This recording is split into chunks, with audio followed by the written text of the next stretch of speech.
네, 오늘의 좌장님은 송위진 한국리빙랩 네트워크 정책위원장이십니다. 그리고 패널 6분 이어서 소개하도록 하겠습니다. 김주현 한국보건산업진흥원 책임연구원. 네, 반갑습니다. 네. 박명화 충남대 간호대학 교수. 정일영 과학기술정책연구원 미래혁신전략연구본부장. 노동영 서울시 어르신복지과 어르신시설확충팀장. 안동현 한양대 의과대학 정신건강의학과 명예교수님. 네, 그리고 마지막으로 조기현 돌봄청년 커뮤니티 애니문 대표님 자리해 주셨습니다.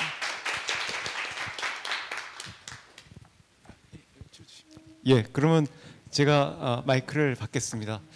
아마 이 치매나 돌봄 관련된 여러 포럼이 있을 텐데 오늘이 아마 가장 다양한 곳에서 활동하시는 분들이 모인 자리인 것 같습니다. 이게 이제 오늘 우리가 다루는 이 주제 자체가 특정 분야나 특정 영역에 한정된 문제가 아니라 우리 사회가 직면한 도전 과제이기 때문에 이런 접근들이 이루어진 것이라고 생각을 합니다. 특히 이제 그동안에 그 치매나 돌봄은 어떻게 보면 우리 사회의 자녀적 범주였었는데 이게 이제 고령화 사회로 진행이 되면서 이제 우리 사회 보편적 문제로 이제 부상하는 이런 영역이 되고 있는 것 같습니다.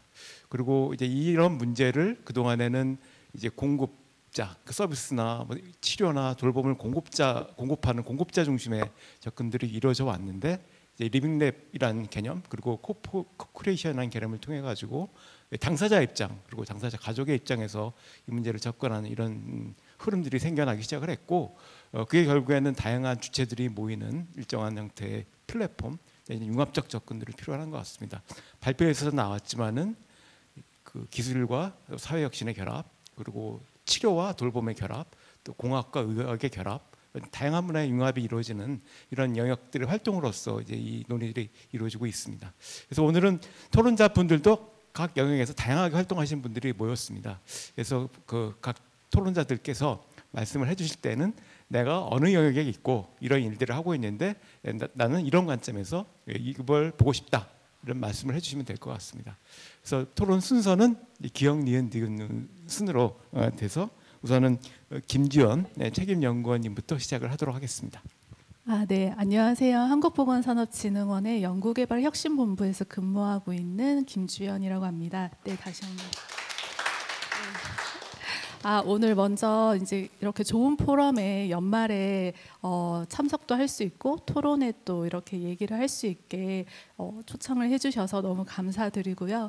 사실 저는 이제 주로 그러니까 보건복지부 산하에서 R&D를 기획하고 관리하는 업무를 이제 주로 하다 보니까 오늘 치매 돌봄 관련해서 이제 뭔가 기술적인 코멘트를 하는 거는 조금 어려울 것 같으나 제가 리빙랩 기반의 이제 R&D 사업을 좀 관리했던 경험이 있어서 그걸 토대로 이제 제가 의견을 조금 전달드리고자 합니다. 2018년에 이제 제가 처음으로 리빙랩 기반의 R&D 사업을 기획하고 담당을 하게 됐는데요. 그때만 하더라도 이제 리빙랩에 대한 개념이 이렇게 다들 알고 있지 않았고 되게 생소했어가지고 저희도 이제 과제를 공모를 할 때 리빙랩을 어떻게 운영하시고 또는 성과는 어떻게 내셔야 되는지 안내를 하기보다는 연구자분들께서 생각하시는 리빙랩 운영을 이제 지원을 해드렸습니다. 그러다 보니까 이제 실증 랩 기반의 테스트 베드적인 성격의 리빙랩이 되게 주로 이루어졌었는데요. 2018년부터 이제 지금까지 송희진 박사님 그리고 성지은 박사님 그리고 한국 리빙랩 네트워크에서 이제 참여하시는 분들의 어떤 노고가 정말 많으셨다라는 거를 제가 오늘 이 자리에서 정말 느끼게 됐고요. 오늘 포럼에 와서 봤더니 되게 리빙랩이 다양하게 이루어진다는 것을 느끼게 됐습니다. 현장에서 리빙랩의 개념이 이렇게 바뀌고 있는 것처럼 정부도 최근에는 이제 임무 중심형 혁신적인 R&D를 많이 추진하고자 하고 있습니다. 일례로 이제 산업부의 알키미스트 프로젝트라는 사업은 대국민 아이디어 공모전 등을 통해서 이제 탑다운 방식보다는 정말 국민이 원하는 또는 이제 수요가 있는 아이디어를 받아서 R&D로 지원하고자 하고 있고요. 복지부도 이제 내년부터 한국형 R&H 프로젝트라고 해서 되게 혁신적인 R&D를 지원하고자 해서 저희도 이제 5가지 임무가 있는데 이제 보건 안보, 그다음에 미정복 질환 극복, 그리고 바이오 헬스 초격차, 그리고 복지 돌봄 분야, 그리고 마지막은 필수 의료 분야에서 다양한 이해관계자들의 의견을 들어서 과제를 기획하고 지원하고자 하고 있습니다. 그래서 사실 제가 그 RFH 프로젝트를 담당하는 담당자가 돼서 아마 내년에 리빙랩을 운영하시는 분들한테 뭐 다양한 의견을 좀 전해주십사 하는 아마 부탁을 드리게 될 것 같고요. 이런 흐름 속에서 이제 제가 리빙랩 관련해서 2가지 의견을 좀 전하고자 합니다. 첫 번째는 리빙랩이 이제 랩 기반의 테스트 베드 성격이 아니라 조금 확장을 하기 위해서는 일상생활 여건까지도 고려가 필요하다고 생각합니다. 일례로 아까 그 마지막에 공세인 대표님이 이제 말씀하신 것 중에 국립재활원에서 이제 돌봄 로봇 실증 사업이라고 해서 19년부터 2022년까지 이제 진행한 게 있는데요. 그때 돌봄 스페이스라고 해서 이제 인프라를 구축을 했습니다. 하지만 이제 그것이 이제 약간 랩 기반으로 스페이스를 구축한 거라서 후속 사업으로 2023년부터 2027년까지 이제 그 랩 기반이 아니라 병원 환경 또는 이제 실제 거주 환경까지 고려한 실증을 할 수 있도록 사업을 추진하게 되고 있고요. 그런 것들을 보면 이제 조금 리빙랩이 확장성까지 고려를 하려면 실제 사용자들이 생활하는 공간을 좀 구축하는 것도 필요하고 그 실제 생활에 같이 하는 이해관계자들의 의견도 들어야 되는 부분이 있어야 될 것 같다라는 생각이 듭니다. 2번째는 아까 조금 전에 말씀드린 것처럼 더 많은 이해관계자의 참여가 필요하다고 생각합니다. 아까 그 에사이의 이제 서정주 이사님께서도 얘기를 하셨는데 치매나 이런 장애 돌봄은 그 꼭 환자뿐만이 아니라 뭐 요양보호사 또는 가족, 간호사 이런 분들의 그 다 협업이 필요한 부분들이라서 리빙랩을 운영을 할 때 어떤 의사와 환자만의 커뮤니케이션이 아니라 그런 정말 다양한 이해관계자들이 참여하고 아이디어를 내면서 의견을 개진할 수 있는 창구가 돼야 되지 않을까, 그런 부분들이 되면서 R&D적인 아이디어들이 나오고 그 중에 이제 정말 필요하다라고 여겨지는 것들은 정부에서 좀 지원을 집중적으로 해야 되지 않을까라는 생각이 들었습니다. 네, 이상입니다. 감사합니다. 예, 감사합니다. 이제 아까 그 임무지향적이라는 용어가 나왔는데요. 이게 우리 사회가 직면한 도전 과제를 중심으로 그 동안에 각계 약진해왔던 기술, 뭐 의료, 사회 서비스, 사회 혁신 이런 것들을 통합적으로 묶어내는 그러한 키워드입니다. 그것이 있어야지만 그동안에 사일로로 있었던 것들을 하나의 방향으로 방향 지으면서 묶어내는 작업들을 할 수 있기 때문에 최근에 혁신 정책 쪽에서 강조되고 있는 개념이거든요. 아마 이제 오늘 우리가 한 이런 포럼도 그런 이제 임무 중심이라는 개념을 가지고 진행이 되었기 때문에 다양한 분들이 오셔서 말씀을 하신 것 같습니다. 예, 다음에는 노동영 서울시 시설혁신팀장님 부탁드립니다. 예, 반갑습니다. 사실 저는 치매 전문은 아니고요. 서울시에서 어르신들의 케어를 담당하고 있는 시설을 확충하는 팀장입니다. 전 노동영이라고 하고요. 그렇지만 저희가 이제 요양원이라든지 작은 요양시설인 공동생활 가정, 그리고 뭐 복지관, 그리고 또 잘 아시는 경로당 이런 것들을 하다 보니까 사실 치매 어르신들이 굉장히 중요하다는 건 잘 알고 있고요.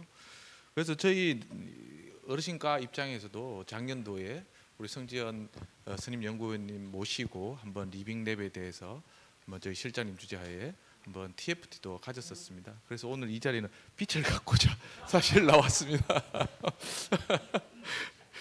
저희가 이제 서울시에 171만 명의 어르신이 계시는데 사실 10% 정도가 치매 유병을 앓고 있다고 저희도 알고 있어요. 그리고 지금 저희가 최근에 이제 통계를 보니까 한국의 건강보험 진료비가 한 105조 정도 나오는데 어르신들이 45조 이상 진료비를 쓰고 있다라고 해서 특히 어르신들이 많이 앓는 병이 중풍, 치매, 이제 기타 당뇨, 혈압인데 치매가 굉장히 중요하고 특히 저희가 이제 산업 현장에서 저희가 이제 요양시설을 건립을 한다든지 아니면 어르신 최근에 이제 저희 팀에서 실버타운도 좀 조성하는 사업을 하고 있는데요. 이제 건강한 어르신이죠. 그런 거를 하려고 그러면 지역의 분위기가 다 반대예요. 그 이유가 이제 어르신에 대한 깊이인데 혐오식을 가지고 있더라고요. 특히 거기 안에는 치매 때문에 좀 그런 인식이 좀 많고요. 어르신들이 이제 치매 어르신들이 길거리에 나와서 누구를 해코지 한다든지 뭐 그런 거에 대해서 우려도 많고 또 어르신들이 돌아가신다는 그 자체에 대한 또 그런 뭐랄까 인식 때문에 싫어하시는 그런 경향이 많아서 최근 기피 시설에 대한 저희 연구도 하고 그렇게 하고 있거든요. 그래서 저희 복지정책실 입장에서 이제 치매 관련된 좀 사례를 파악하고자 작년에 네덜란드 호그백을 한번 다녀왔어요. 저도 갔다 왔는데 호그백을 가서 보니까 거기도 예전에는 이제 거기는 병원 아니고 요양원인데 과거에 한국에서 이제 설치 운영하고 있는 그런 큰 규모의 요양시설을 했다고 하더라고요. 그러다가 이제 지역에서 반대도 있고 해서 현재는 2층 규모의 좀 아름다운 정원하고 레스토랑 이런 거 갖춰가지고 한 7분이 사는. 근데 사실 방은 못 들어갔습니다. 방은 못 들어갔고요. 저희 다른 일정이 있어서 방은 못 들어갔는데 그때 이제 그런 설명을 그 책임자한테 들었었던 경우가 있고요. 그래서 저희도 앞으로 이제 시설을 설치함에 있어서 가급적이면 개인의 존엄성을 존중하고 치매 어르신들이 자립적으로 생활하실 수 있게끔 그러니까 본인이 하나의 돌봄 대상자가 아니라 정상인으로 살아갈 수 있는 주체로 만들어 드리려고 요양시설도 건립할 때 그런 개념을 올해 도입을 해서 강동구에 강동 실버케어 센터를 올 저희가 이제 개원을 했어요. 10월달에. 그래서 거기도 정원도 조성하고 안에 과거에는 4인용 이제 4인 어르신들이 생활하시는 공간을 중점으로 마련했다라면 이제 2인 1인실도 겸해서 마련했고요. 그리고 안에 공동 거실도 만들어서 어르신들이 이제 다양한 대화라든지 레크레이션도 할 수 있고 물리치료라든지 이런 것도 하고 또 특히 인지 차원에서 여러 가지 장비를 많이 도입을 했거든요. 그리고 복지관에서는 저희가 이제 사실 작년도에 스마트 돌봄 도입하기 위해서 여러 분야 이제 전문가분들 또 산업 대표자들 모시고 간담회도 했는데 그때 다솜이하고 효돌이 대표님도 오셔가지고 해서 올해는 지금 자치구에 효돌이도 많이 보급하고 있는데 사실 이제 저희가 의견을 들어보니까 저도 효돌이 효순이 이렇게 앉고 실제로 독거노인 또는 치매 어르신 요양원에서 봤는데 이게 이제 아직까지는 그 상호 커뮤니케이션이 되는 정도는 아니더라고요. 그러다 보니까 그 지금 효돌이 대표님은 이스라엘의 엘리큐 여기에 이제 뉴욕에 막 지금 도입이 되고 있다라고 하시더라고요. 그래서 한국에서도 이렇게 좋은 제품이 있는데 좀 서울시 차원에서 좀 지원을 해주고 홍보를 했으면 좋겠다라고는 말씀을 하셨는데 사실은 공공기관이다 보니까 그렇게까지는 해드리지는 못했고요. 다만 아쉬운 점은 아직까지 소비자들은 얘가 실시간으로 또는 어르신의 마음을 좀 더 알아주길 바라는데 그 부분이 약하더라고요. 실제로 머리를 만져주면 할머니 저 땜통 있어요. 농담도 하고 또 집에 들어오면 얘가 반겨주기도 합니다. 사실은 할머니 오셨어요. 할머니가 그래서 애착이 생겨서 모자도 손수 뜨개질 하시고 돈도 꽂아놓고 저도 그런 모습을 많이 봤음에도 불구하고 아직까지도 좀 부족하다. KT에서도 이제 하고 있잖아요. 스피커 그것도 이제 특히 아직까지 좀 미흡하고 그래서 한국에서 오늘 이제 리빙랩이라서 특히 그 실수요자들 입장에서 지금 이제 리빙랩이 저희 서울시에서는 아직 하지는 못했지만 이제 복지관 같은 데에서도 좀 기업 협찬으로 갖다 놓고 어르신들 실증하고 이런 내용들을 하고 있어요. 그게 제가 볼 때는 소규모의 리빙랩이 아닌가 싶기도 하는데, 근데 저희가 생각해 보니까 아직까지 소비자가 원하는 수준에는 아직 기술이 완전히 도달하지 못해서 사실 안타깝게 내년도 예산에 저희 시의회에서도 돌봄 로봇은 좀 많이 삭감을 좀 했거든요. 저희는 이제 그걸 정책적으로 돌봄 로봇, 이승 로봇, 그리고 이제 배변 로봇 이런 것들을 최근에 요양시설에 이제 요양보호사들이 이제 노노케어 현상이 이제 심화되고 있지 않습니까? 요양보호사분들이 대부분 50대 후반, 60대 초반 이런 분들이 많은데 이분들도 산업재해를 앓고 있어요. 그리고 이제 인격적으로 또 성폭력도 당하시고 그래서 이제 요양보호사를 꺼려하는 그 산업 현장에서는 요양보호사 구하기가 어려운 그런 상황이고, 오늘 이제 보니까 보건복지부에서 요양보호사 뭐 간병인 또 호텔리어 이런 분들도 외국에서 오실 수 있게끔 개정했다 이렇게 발표를 했더라고요.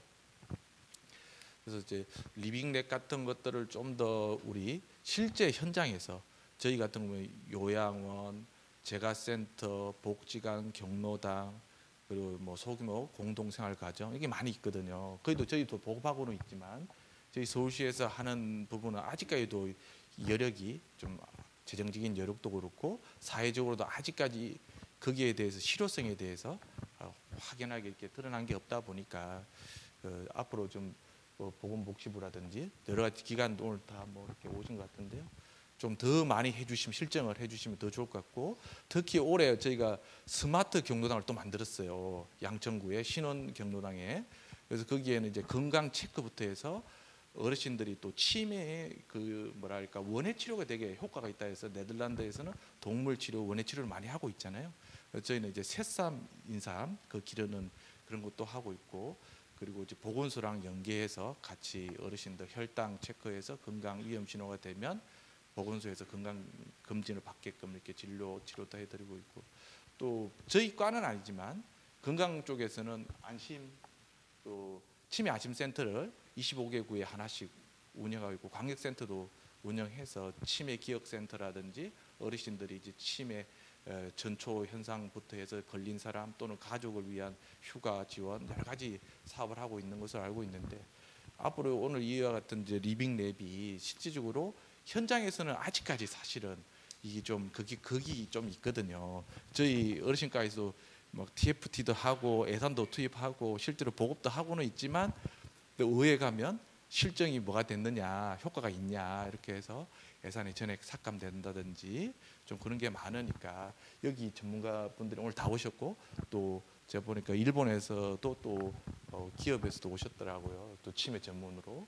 그래서 이런 서울시랑 꼭 할 그건 없겠지만 또 앞으로 혹시나 기회가 닿으면 서울시랑 또 치매 같은 것도 리빙랩으로 한번 해봐도 될 것. 그 리빙랩이라는 건 제가 아까도 말씀드렸지만 저희는 전문 그런 연구기관은 없지 않습니까? 그러니까 복지관이라든지 경로당에 하면 또 효과도 있을 것 같고, 특히 또 치매 어르신들이 생활하고 계시는 요양시설 이런 데도 충분히 가능성이 있을 것 같아서 오늘 이 자리에 사실 오늘 정무식 하다가 왔어요. 그래서 제가 앞에 그 다양한 세션을 들었으면 더 좋았을 텐데 그걸 듣지 못하고 제 입장만 말씀을 드리게 돼서 좀 안타까움이 크고요. 그래도 이 좋은 자리에 또 불러주셔가지고 또 너무 감사하게 생각합니다. 예, 감사합니다. 예, 고맙습니다.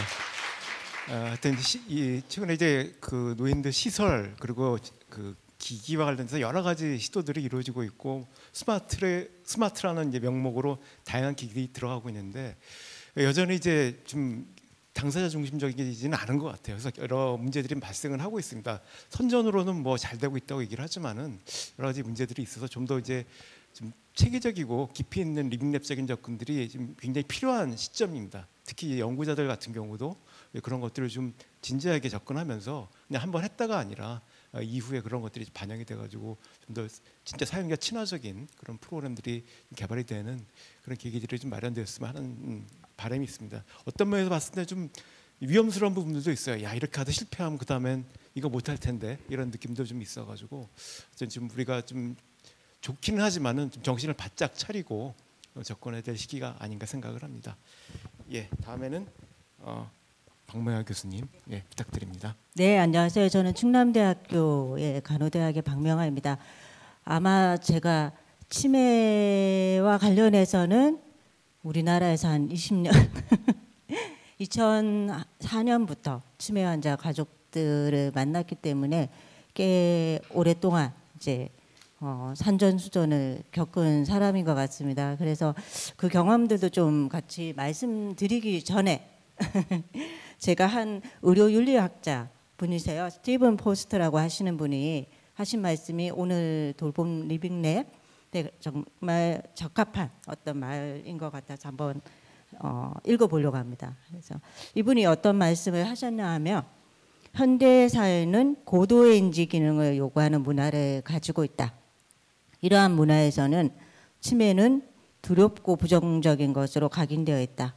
자기조절, 자립, 경제적인 생산성, 성취 이미지가 강한 사회에서 그런 가치를 중시하는 사회에서는 치매 환자는 맞지 않기 때문이다.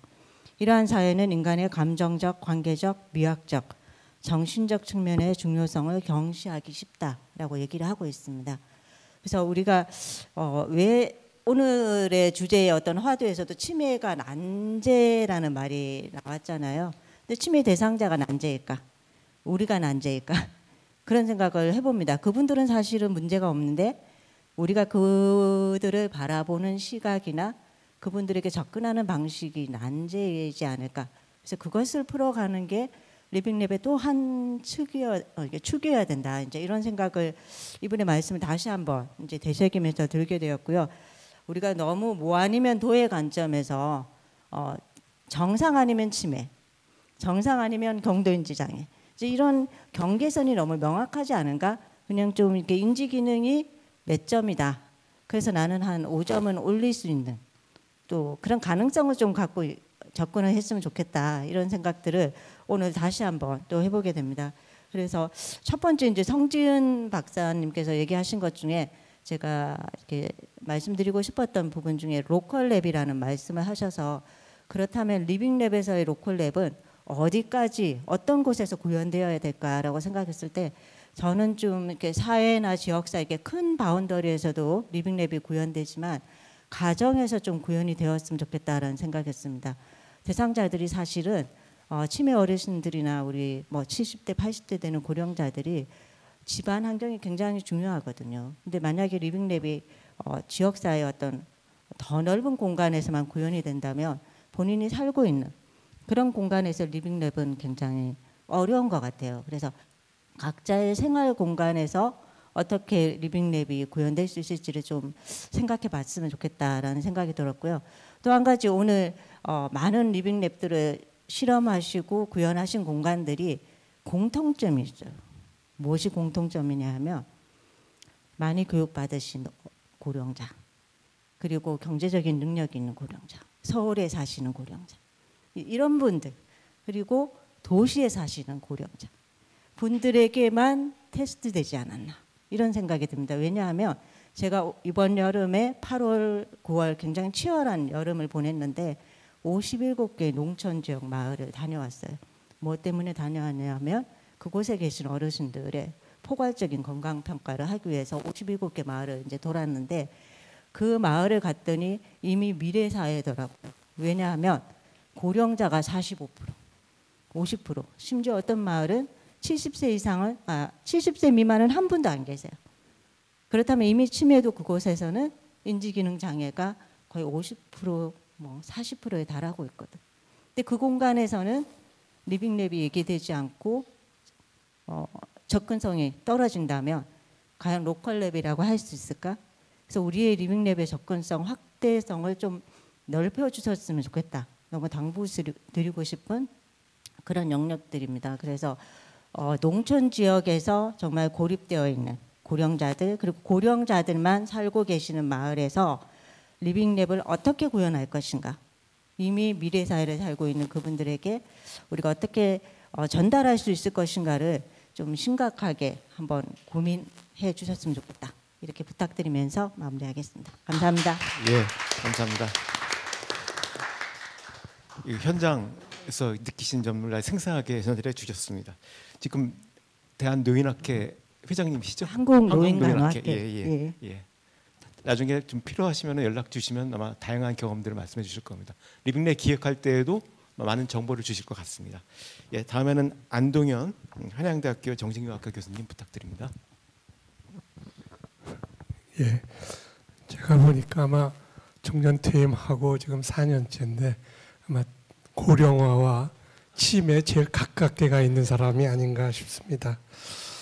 사실은 제가 지금 청년퇴임한 이후에 지금 전진영 교수하고 디파트먼트 오브 메디컬 앤 디지털 엔지니어링 학과에 같이 연구를 하고 있습니다. 여기서 의과대학 교수가 20명, 공과대학 교수가 한 20명 있는데 공동연구, 협업연구, 융합연구를 하는데 의사소통이 굉장히 어려워요. 그리고 서로의 관점이나 중요성을 프라이어리티를 두는 게 굉장히 다릅니다.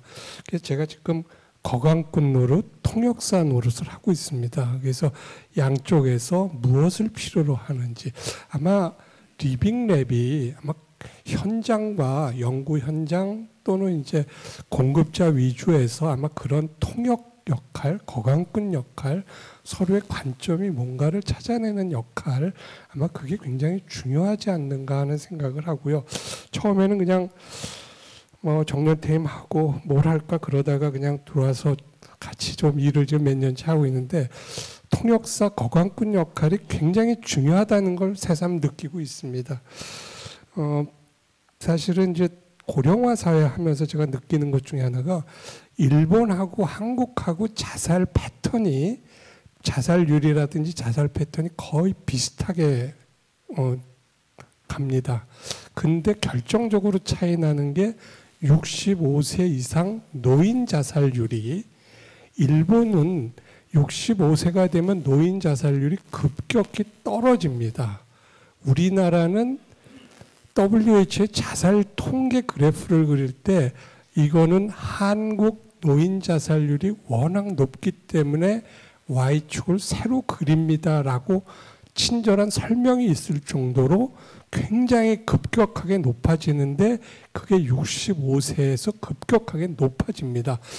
우리가 지금 이제 오사카를 가시고 후쿠오카를 가시고 저는 굉장히 훌륭한 일이라고 생각을 합니다. 왜냐? 일본은 고령화 사회를 먼저 겪었기 때문에 자살률이 급격히 감소해서 노인 천국입니다. 우리나라는 헬조선, 그래서 MZ세대가 우리 한국을 헬조선 하지만 사실은 헬조선은 65세 이상 노인들입니다. 왜냐? 급격하게 자살률이 아주 피크를 이루고 일반 자살률이 20 정도 돼요. 10만 명당 한 20 조금 플러스 마이너스. 근데 이거는 거의 10배 가까이 높아지거든요.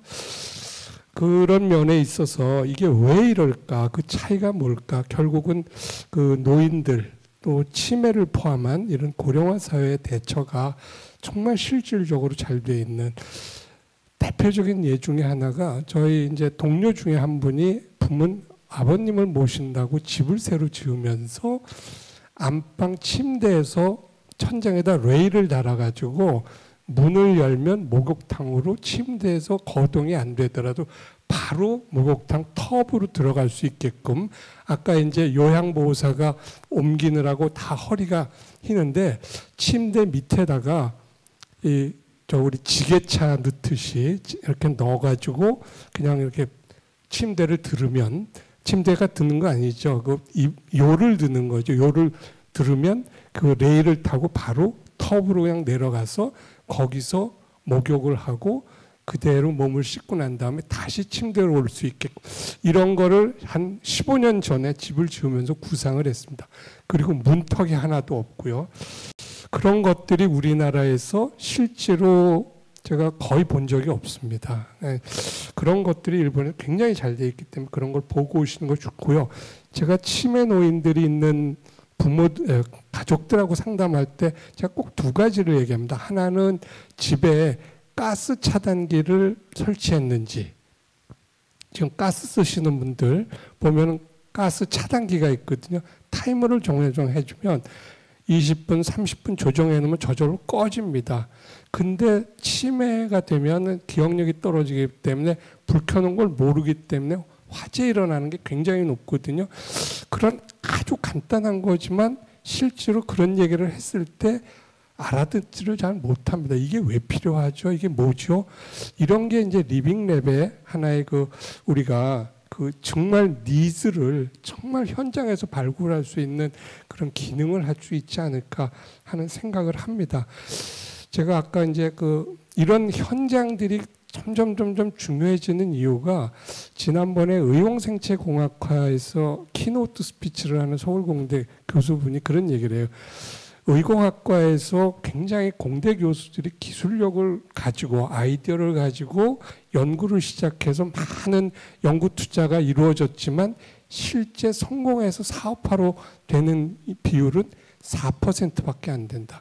그거를 성공하기 위해서는 의공학과 쪽에서는 의사들이나 의료인들이나 병원이나 이건 치료 현장에서 일어나는 니즈를 정확하게 반영을 해서 그것이 사업화로 되고 기술력이 투입이 돼야 성공을 하는데 결국 그게 거꾸로 되다 보니까 사업화가 안 된다. 바로 리빙랩이 저는 그런 기능을 충분히 수행할 수 있다고 보고요. 바로 그런 부분들을 어떻게 아까 이제 우리 에자이에서 말씀하신 민산 학연관에서 D랩 협력기관을 보니까 R&D 기능이 좀 협력기관에 들어와야 되는 게 아닌가, 학이 들어와야 되는 게 아닌가 하는 생각을 하고요.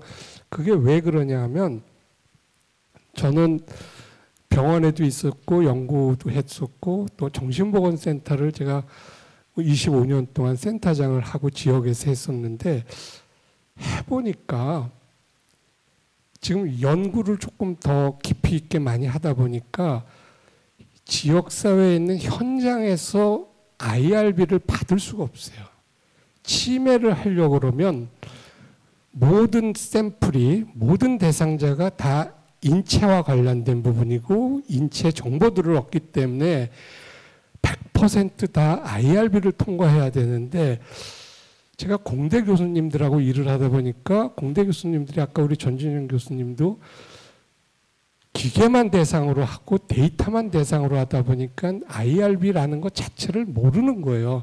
근데 의료융합을 하다 보니까 IRB를 해야 된다고 하니까 공대 교수님들, 연구원들, 석박사 과정 학생들이 IRB가 뭡니까? 이렇게 물어보거든요.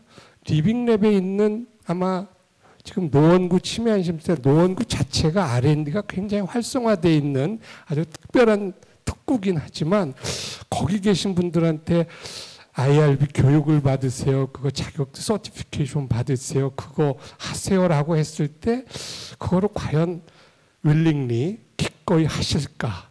그리고 거기에 뭐 연구를 같이 하자고 해서 할 때 그게 얼마만큼 이루어질까? 상당히 어려운 부분이 굉장히 많았어요. 그런 거를 정책적으로 어떻게 할 수 있는 방안이 없을까 하는 생각을 하고요. 그거를 병원 샘플이 아니기 때문에 공용 IRB를 받게 되거나 받게 되는데 거기 인프라가 없다 보니까 그걸 받기가 굉장히 현실적으로 어렵습니다. 근데 왜 이게 중요하냐면 결국은 사업으로 할 때는 그냥 사업으로 끝나요. 그래서 노원구면 노원구, 서울시면 서울시, 뭐 어디면 어디에 사업 성공 야례를 하지만 이게 세계적으로 또는 전국적으로 확산되려면 결국 근거 기반, 에비던스를 가지고 효과성을 입증을 해야 되는데 이걸 하려면 연구 논문이 나와야 되거든요. 근데 논문을 쓰려면 이게 굉장히 어려움이 많습니다. 그래서 우리가 리빙랩 얘기는 하지만 현실적으로 그게 정말 민산학연관이 정말 합쳐져서 정말 주도를 하고 세계적인 뭔가를 내려면 바로 그런 인프라들이 같이 이루어져야 되는 부분이 있어서 여기 이제 스태프에도 계시고 뭐 보건산업진흥원에도 오시고 여러 부분이 있는데 그런 부분 하나를 조금 어떤 형태로든지 해결할 수 있는 방안 그런 것들을 조금 실질적으로 좀 해주실 수 있으면 좋겠다는 생각입니다. 왜 더구나 그런 얘기를 하냐면 지금 이제 발화음, 치매, 조기 진단 이걸 하다 보니까 병원에 샘플이 없습니다. 병원에는 정상인이나 SCD나 MCI가 거의 안 오거든요. 그럼 정상에서 시작을 하려면 지역사회로 나가야 되는데 지역사회는 연구의 인프라가 전혀 없습니다. 바로 이런 부분들을 우리가 어떻게 리빙랩에서 같이 협업을 하고 같이 고민을 하고 노력을 하면서 만들어 나갈 건지, 그래서 정말 기술력이 지역사회에 정말 대상자들 또는 일반 국민들이 체험할 수 있는 걸로 가고, 또 그런 니즈들이 연구자들한테 피드백으로 오고, 그래서 사업의 실패 성공률이 4%가 아니라 14%로 40%로 올라갈 수 있게끔 하는 데 있어 저는 리빙랩이 아주 절대적인 역할을 할 수 있다고 생각을 해서 오늘 이 자리에서 뭐 어쩌지 하다 보니까 토론에 제가 참여를 했는데, 제가 꼭 하고 싶은 얘기여서 적극적으로 나왔습니다. 하여간 앞으로 좋은 모임이 되시기를 기대하겠습니다. 네, 감사합니다. 지금 김지연 팀장님하고 정일원 박사님께서는 잘 들으시고 정책에 꼭 반영해 주시면 감사하겠습니다. 거간군 이제 저희가 많이 얘기하는 건 코디네이터의 역할을 강조해 주셨습니다. 그래서 의학과 공학의 코디네이터 말씀해 주셨는데, 이게 돌봄까지 가면 또 이제 범위가 더 넓어지게 되겠죠. 그래서 그런 영역들, 그리고 이제 결국 전문가와 이제 현장에 있는 당사자들이 같이 리빙랩을 운영할 때 필요한 인프라로서 현장에서의 IRB 일종의 프로토콜이 되겠죠. 그건 굉장히 중요한 이슈가 될 것 같습니다. 예, 다음에는 이제 정일영 박사님 토론 부탁드립니다. 네, 안녕하세요. 과학기술정책연구원 미래혁신전략연구본부장 정일영입니다. 앞에서 이제 앞서서 다 말씀을 주셔가지고 저는 오히려 조금 더 이제 이게 뒤에 가니까 이미 중요하신 말씀들을 다 하셔가지고 제가 어떤 말씀을 드려야 될까 이런 생각이 들긴 하는데요. 우선 저는 스태피에서 좀 섹터로는 바이오, 그 바이오 안에서 디지털 헬스케어, 뭐 합성생물학 헬스케어, 빅데이터, 그리고 지금 말씀 주셨던 IRB와 관련돼서 우리 바이오 연구 데이터 어떻게 쓸 수 있을지 이런 것들 연구하고요. 그다음에 이제 국가 R&D 계획 뭐 이런 거 관련돼서는 이제 제 5차 과학기술 기본계획 총괄 간사였고 수립 관련돼서, 그리고 제 4차 생명공학 육성 기본계획 분과위원으로도 일을 하고 있고, 뭐 산업부나 중기부에 이제 기본계획 수립 등을 하고 있습니다. 이렇게 오늘 좀 귀한 자리에 제가 존경하는 송희진 박사님이랑 성지민 박사님이 오라고 해주셔서 정말 기꺼이 제가 왔고요. 저도 근데 와서 들으니까 제가 오히려 굉장히 많이 배웠습니다. 근데 이제 말씀 주신 것처럼 저는 계속 들으면서 이 관련 산업을 어떻게 촉진할 것인가 이 관점에서 계속 들었고요. 제가 오늘 오는데 제가 막 길을 헤매고 있었어요. 분명히 제가 딱 2시까지 올 수 있었는데 길을 막 헤매는데 이제 옆을 딱 보니까 어떤 분도 길을 헤매고 있는 거예요. 보니까 김지현 책임 연구원님도 같이 길을 헤매고 있는데 갑자기 이 동지를 만났다는 그 생각에 심리적 안정감이 싹 들면서 약간 늦었지만 너무 오는 길이 너무 안정되고 이게 어려운 그 상황을 같이 하는 것만으로도 힘이 되는구나 이런 생각을 하면서 제가 오면서 이제 다시 한번 그걸 느꼈습니다. 제가 2가지 말씀드리고 싶은데, 우선 리빙랩을 이미 앞서 말씀 다 하신 건데요. 리빙랩을 활용해서 현장 수요를 고려한 그 기술 개발과 우리 리빙랩이 민간 기업과 연결 플랫폼이 됐으면 좋겠다. 이 말씀 드리고 싶은데, 서정주 대표님도 마지막에 말씀 주셨고 민누아 대표님도 쓸모 있는 기술을 개발하는 것에 정말 전적으로 공감을 하는데요. 치매나 돌봄 관련 기술은 사실 현장의 수요를 충분히 반영하는 것이 가장 중요하고, 우리가 고도화된 기술이 아니라 적정 기술이 중요하고요. 그러니까 제가 2018년에 이제 돌봄 로봇 연구를 했을 때 그때 일본의 사회복지법인인 젠코카이를 갔었는데, 거기가 이제 그 복지 시설인데 그 안에서 2005년에 설립이 됐고 2009년부터 이제 그 개호 로봇 하를 도입해가지고 쓰고 있었어요. 그리고 뭐 19년 기준으로는 이미 뭐 40개, 50개 이상의 개호 로봇을 도입해서 쓰는데, 이 젠코카이의 비즈니스 모델이 이제 여러 가지, 당연히 사회복지 시설이니까 요양이 하는 게 이제 메인 비즈니스 모델이지만 제품 컨설팅 사업들을 했었거든요. 그래서 이제 기업이 여기에 무상으로 기기를 주면 그걸 가지고 실제 써보고 개선 방향이나 보완 방안에 대해서 컨설팅 서비스를 주고 그거에 대해서 자문비를 지급받는 형식인 거예요.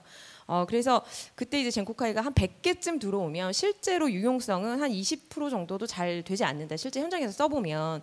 왜냐하면 장착 시간이 너무 많이 든다거나 뭐 배터리가 너무 빨리 단다거나 착탈이가 되게 불편하다거나 이런 게 있기 때문에 그것과 관련돼서 굉장히 상세한 그 리포트를 써주는 거죠. 그리고 그걸 받은 기업은 다시 그것과 관련해서 기술 개발을 하고, 그래서 저는 앞서서 다 말씀 주셨던 우리 현장의 수요를 반영하자가 이런 식으로 저희가 됐으면 좋겠다. 그래서 지금은 지금은 우리가 치매나 돌봄 리빙랩이 이제 시작돼서 굉장히 열심히 하고 계시기 때문에 실제 기술을 고도화하고 우리가 유용성 있는 기술을 개발할 그 솔루션의 그 개발의 장이 리빙랩이 될 수 있지 않을까라는 생각을 계속 했었고요.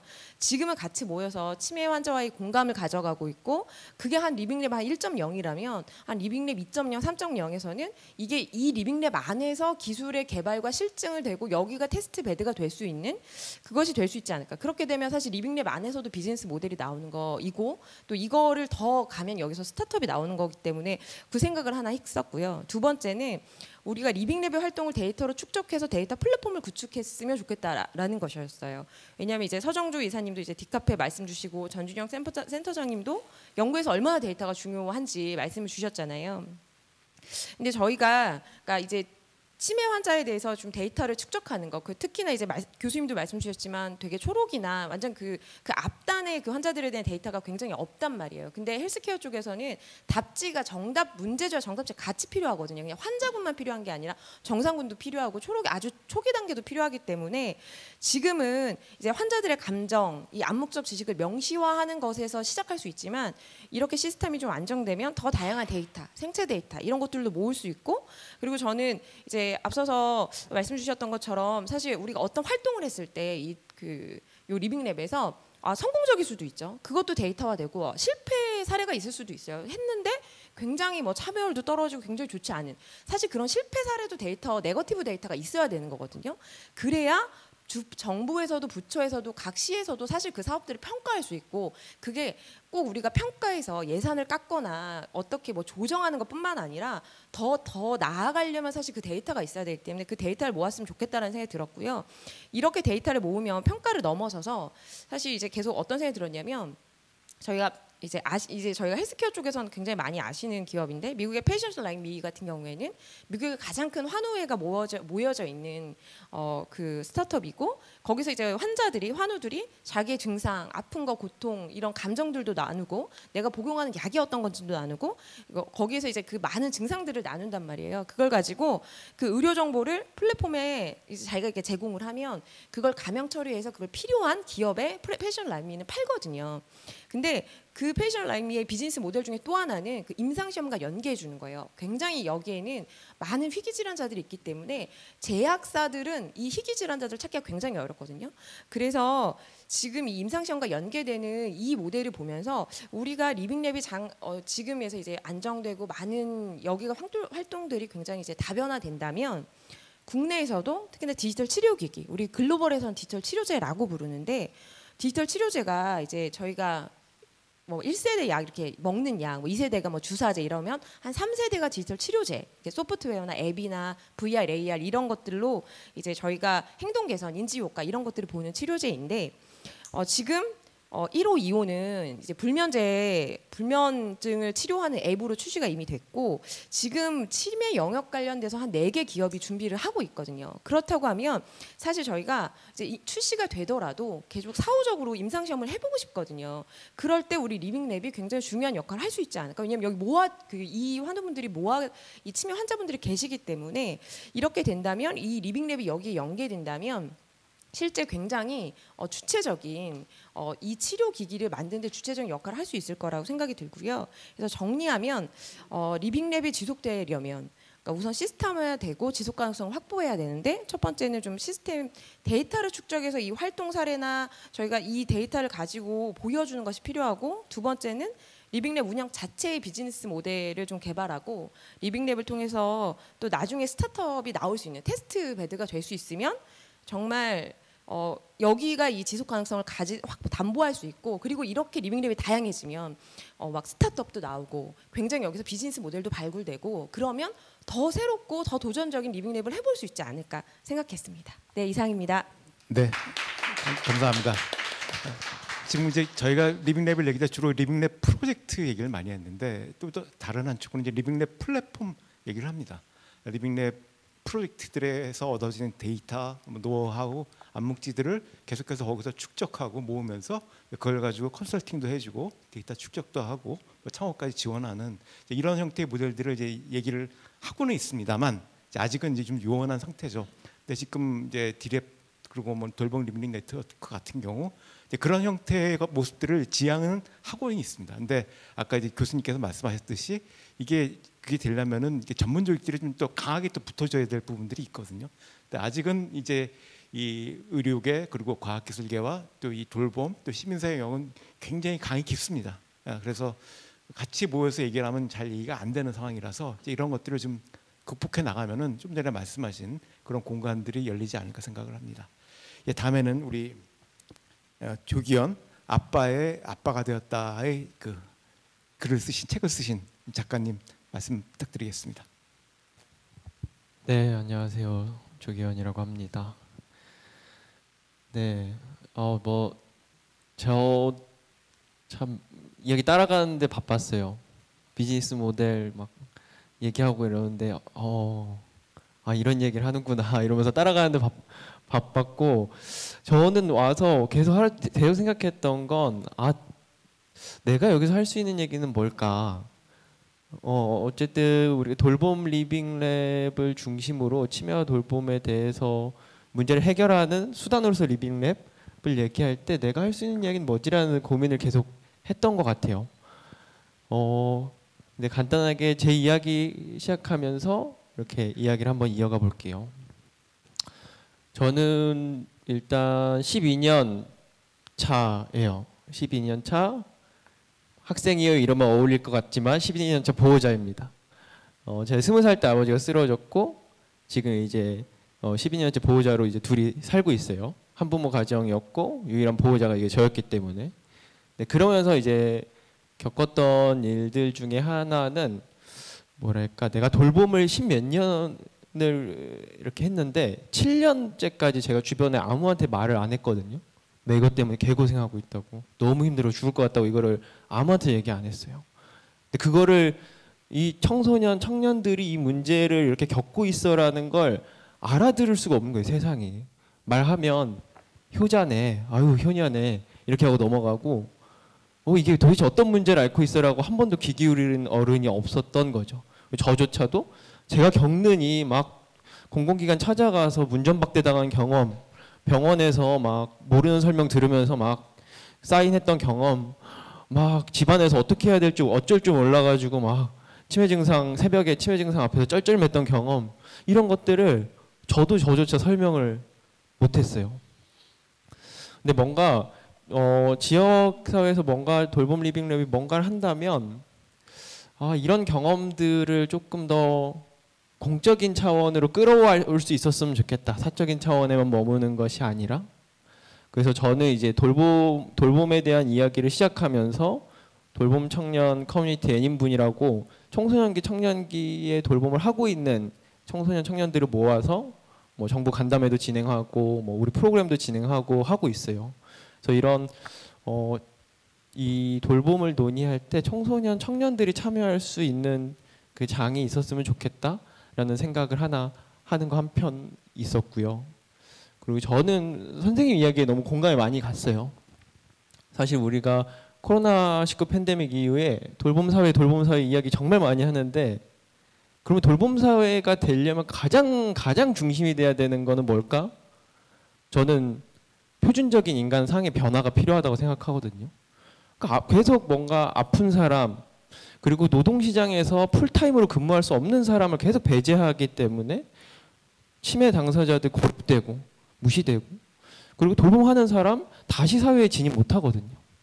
그래서 어떻게 하면은 이 돌봄을 받는 사람이든 돌봄을 하는 사람이든 이들이 처한 불평등을 지역사회 단위에서 해결할 수 있을까? 지역사회에서 다 해결할 수는 없지만 어떻게 하면 가장 가까운 이 공동체 안에서 이 문제를 같이 고민할 수 있을까라는 생각을 좀 돌봄 리빙랩에서 같이 하면 어떨까라는 생각이 한번 들었습니다. 그리고 궁극적으로 가장 기대하는 건, 기술 얘기도 많이 나왔지만 저는 뭐 돌봄 로봇이 정말 상용화되고 의사소통 가능할 정도로 되면 정말 아무도 돌봄 안 해도 되는 거 아니잖아요. 저는 돌봄자의 돌봄 성격이 바뀐다고 생각해요. 한국에서 보호자라 그러면은 사실 거의 간병인과 동의어에 가깝죠. 근데 약간 여러 서비스들도 많아지고 기술 관련된 여러 부담을 줄여줄 수 있는 것도 많아진다면, 사실 저는 이 가족 가족이 아니더라도 보호자의 위치는 약간 매니저에 가까워질 거라 생각하거든요. 내가 이 친밀한 사람의 고유함, 이 사람의 서사, 취향, 특성을 제일 잘 아는 사람이 이 여러 자원들을 매니징 해줄 수 있는 사람으로 변하는 거죠. 근데 그러면 저는 모두가 일정 정도 돌봄을 하고 싶어지는 사회로 갈 수 있지 않을까라는 기대를 해봅니다. 지금 사실상 돌봄은, 그리고 가정 내에서 전담하는 사람은 거의 가족 내 목소리가 없거나 떠넘겨지고 그냥 전담하거나 하는 경우죠. 가족 내에서도 약자고 사회적으로도 약자의 위치에 있습니다. 근데 이걸 깨려면 이들에게 어떤 지원이 필요하다, 부담이 뭐다라는 것도 파악해야 되지만 결국엔 돌봄하는 사람 따로 두면 안 된다라는 게 가장 중요한 부분인 것 같아요.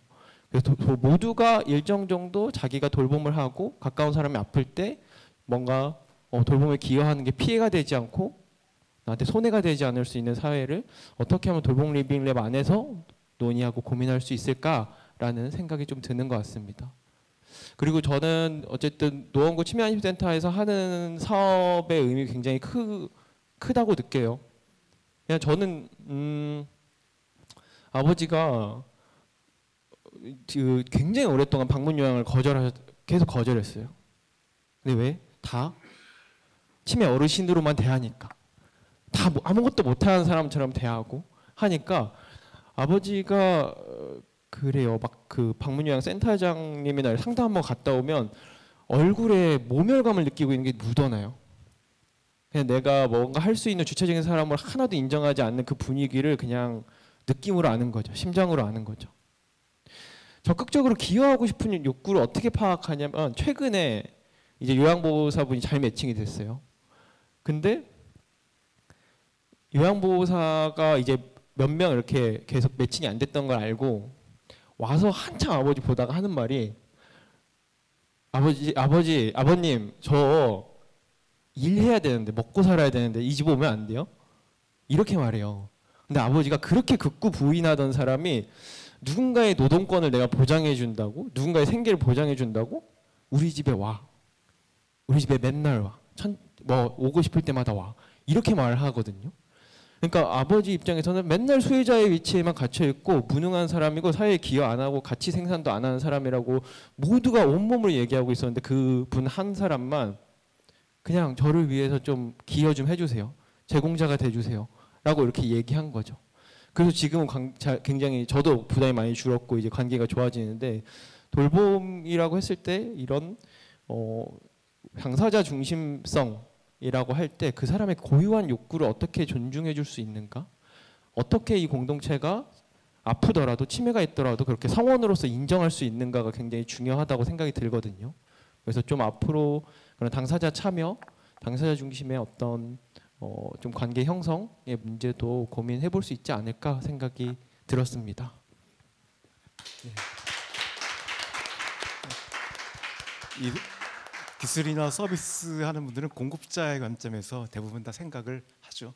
근데 좀 전에 말씀하신 바와 같이 당사자의 관점에서 말씀을 리얼하게 해주셨던 것 같고요. 그리고 이제 지금 우린 돌봄은 굉장히 좀 부차적이고 저렇게 숨기고 싶은 그런 영역으로 계속해서 이야기되고 있는데 돌봄이 일상화될 수 있는 누구나 교육받고 누구나 해야 되는 아마 이제 그런 형태의 시스템들이 어떻게 보면 우리가 지향해야 될 시스템이 아닐까 생각을 합니다. 예, 우선 토론자분들의 말씀 다 들었고요. 시간이 조금 남았기 때문에 발표자분들 한마디씩 해주시고 마무리하면 좋을 것 같습니다. 여기 서서 예, 예.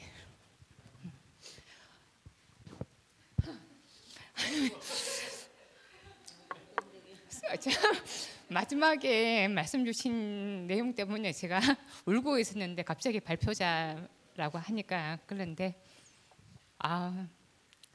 정말 이 자리가 감사하네요. 2023년도를 아이고야 이렇게 좋은 분들하고 함께 할 수 있어가지고 정말 감사하고 전 정말 감사한 게 우리 성태인 교수님이 한양대학교에서 이렇게 자리를 마련해 주셔서 정말 감사합니다. 고맙네요.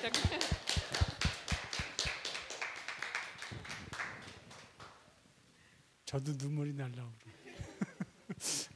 너무 감사해요. 이렇게 이런 마음이 이렇게 열려 있는 분들이 이렇게 하나가 됐다는 게 참 중요한 것 같습니다. 참 축복인 것 같고요. 한양대가 이 일들을 할 수 있게 돼서 너무 감사합니다. 고맙습니다. 오늘 오전에 회사에 잠시 들렸다 왔는데 거의 출근한 사람이 없더라고요. 근데 여기 오면서 아무도 출근 안 하는데 오늘 여기 꼭 가야 되나 이런 생각을 하면서 왔는데 진짜 오늘 정말 제가 돌리네 포럼도 많이 하고 한국 리빙랩 네트워크 포럼에도 많이 참석해봤지만 오늘 정말 좋은 내용으로 다양한 논의들이 있었던 것 같습니다. 박모영 교수님 말씀 주셨던 농어촌 어르신들 미래 마을을 살아가시는 분들한테서 우리의 오래된 미래를 한번 협력을 해보고 싶다라는 생각도 했었고 또 개인의 경험들과 그런 서사들이 공적으로 올라올 수 있도록 또 조기현 작가님이랑도 함께 협력할 수 있는 기회 있기를 이제 준비하고 있지만 더 빨리 있기를 기대하고 있겠습니다. 오늘 모두 너무 감사드리고 저도 갑자기 울컥해지네요. 고맙습니다.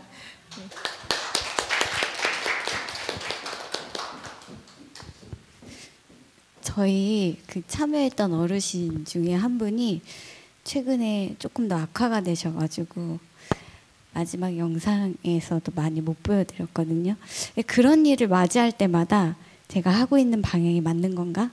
이게 과연 누구를 위한 일인가? 라는 거에 대해서 한 번 더 생각해보고 이게 치매의 특성을 이해하고 있는 또 과정이라고 저는 생각하거든요. 그래서 굉장히 조금 어제도 우울하고 좀 속상한 부분이 있었는데 오늘 이 자리를 통해서 또 용기도 얻고 또 앞으로 제가 어떻게 더 해야 되는지에 대한 답도 얻어가는 것 같습니다. 감사합니다.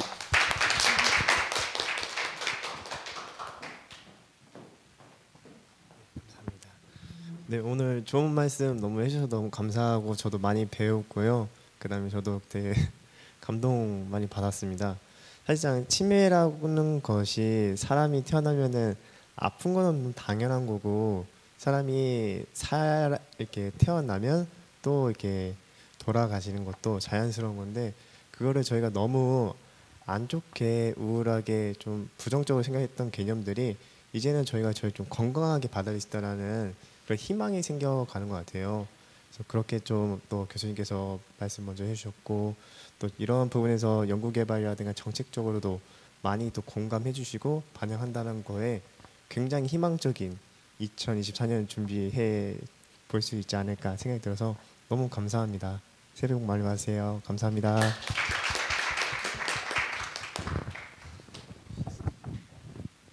예, 2시서부터 시작해가지고 장시간 동안 발표와 토론이 있었습니다. 굉장히 의미 있는 자리였던 것 같고요. 이제 요새 그런 표현도 좀 있습니다. 돌봄 민주주의, 돌봄이 기본이 되는 사회. 돌봄이 아까도 말씀드렸듯이 자녀적 범주가 아니라 기본이 되고 누구나 돌봄을 생각해야 되는 그런 사회로의 전환, 이런 것들이 어떻게 보면 이제 우리가 지향해야 될 바라고 생각을 합니다. 그래서 아마 이제 오늘 이제 이 포럼이 시작점이 돼가지고 그런 논의들이 좀 많이 얘기될 수 있는 공간이 되었으면 합니다.